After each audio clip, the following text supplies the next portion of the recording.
Finding some information to talk about as we get close to this draft. You're going to start to see, God, I about just broke a rib there when I turned. Oh, no. Did you hear me? Like, I did. I heard the wince. Did you hear the wince? I don't. It's something. It's when you get old, it's like you turn and things happen to you, and you're just like creaky and things. Need some WD-40. This body. Oil. Exactly. So yeah, you're going to start to hear the closer we get to the draft, people are going to start to really, really try and poke holes in some of these players, and they're going to give you reasons why or why not you should take these guys. But CBS did their attempt to try and poke a holes in some guys, and this comes from, like I say, from their site. It's the NFL draft buyer beware prospects, and they list 6 of them that you should, teams will be doing their homework on these situations. And so I'm going to run through. A couple of them will be in a range where the Cowboys will be, where they could be, where the Cowboys could pick. And then you could make your determination. I think a lot of people are, people are lining up about our guy, our tight end from Kincaid from Utah. The back. People are lining up on that one.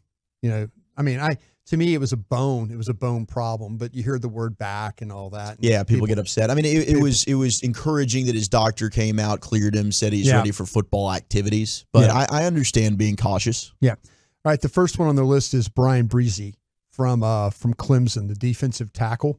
You guys, neither one of you like him that much, huh? Not a huge fan of his. Not a huge fan. Poor dude. He's got he played just 4 games in 2021 before suffering an ACL, a torn ACL.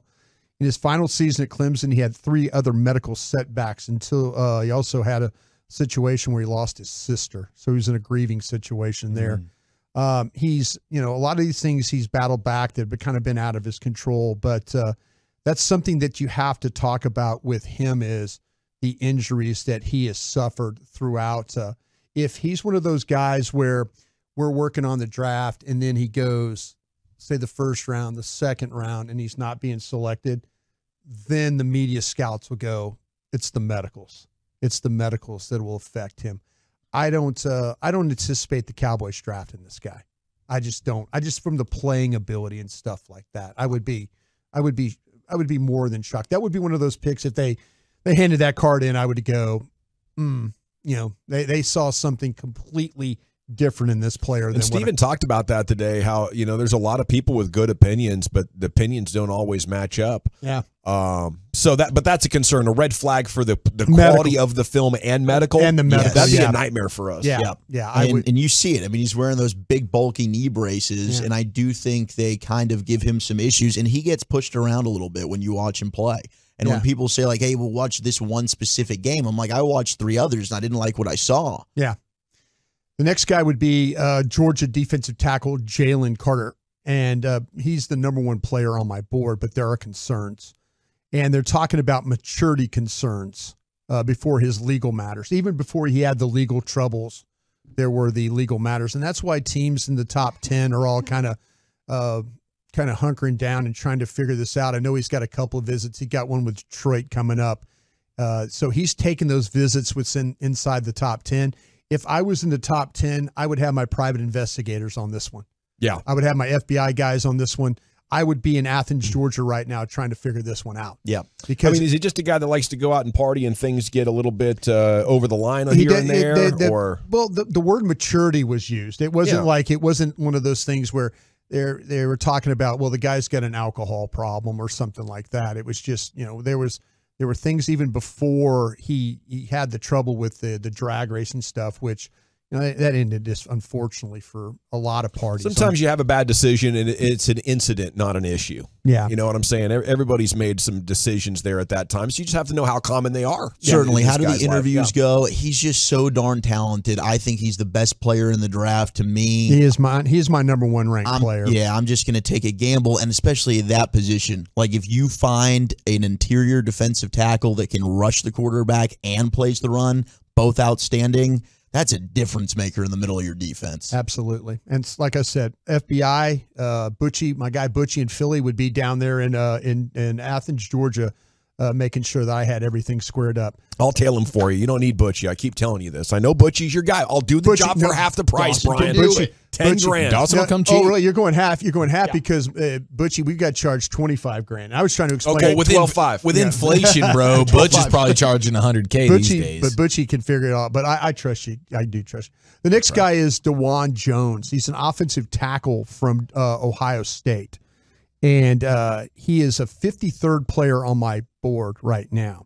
And the Ohio State lineman, he measured 6'8", 374 pounds. Whoa! And he's an outlier in every way. He did very little at the combine and at the Ohio State Pro Day. In fact, he declined to weigh in at his Pro Day, which was alarming, but not all that surprising after having dinner with the Steelers head coach Mike Tomlin the night before the draft.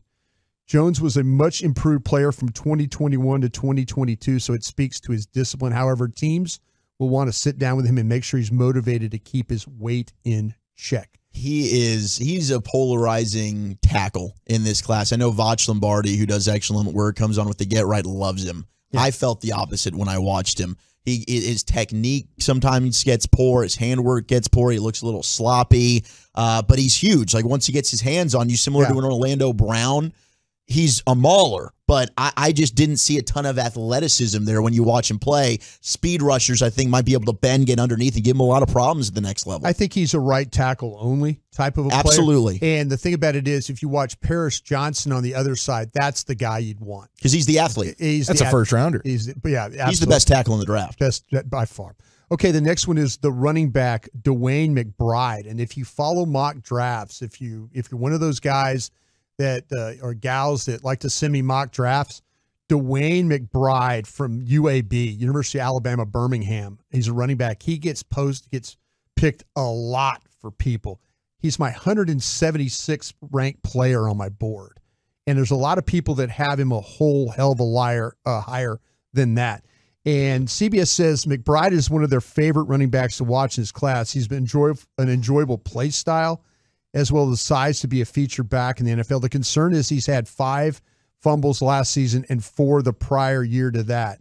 If he's unable to hold on to the football, given the opposition additional possessions, he will not be trusted on the field. Jonathan Taylor had 8 fumbles over his final 2 collegiate seasons, 3 in each of his past 2 NFL seasons. So if they know you can't hold on to the ball, and to me, this is one of those things with this player. I just think they're better backs than this guy. Agreed. I think they're better. I think they're more complete backs. Yep. He's not giving you much in the passing game. Yeah. I saw him catch 1 pass in the 3 games I watched to him. Okay, the final 2 guys as I get ready to get out here. Edge Will McDonald from Iowa State. He's the 38th best player on my board. He's an edge rusher. He's valuable. The fear is he will not hold up in run support. I feel like he can play well enough in run support, but people feel like you have to improve on that. I think he can play and run support. I think he's pretty stout. I think he's a guy that the Cowboys are clearly looking at as a possibility. Even if they trade back, that might be your target right there. And then the last guy is Bobby Belt's favorite guy, tight end Luke Musgrave. He's from Oregon State.